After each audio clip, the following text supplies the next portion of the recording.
Welcome to Not Milk Never Milk. Subscribe if you're lactose intolerant. You begin by verifying eligibility now. Check that you are a class member and the claim window is open. Gather ID, purchase receipts, device serial numbers, and any Form 1099 documentation. Once you have those, create an account on the official claims portal and secure your login details. Make sure to enable two-factor authentication if offered.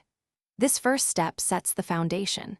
Accurate files and an active account prevent delays later, so organize PDFs and photos before moving to the next stage.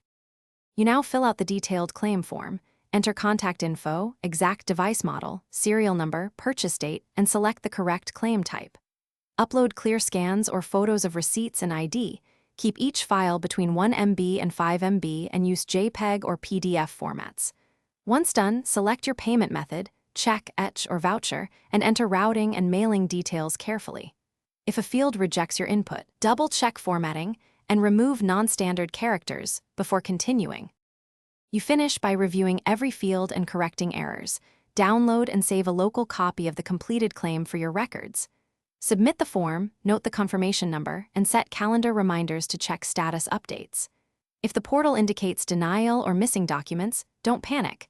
Gather the exact missing proof and file the appeal through the portal within the stated deadline. One troubleshooting tip: if uploads repeatedly fail, switch browsers, clear cache, and compress images to meet size limits before retrying. Thanks for watching. If this was helpful, leave a like and consider subscribing. See you next time.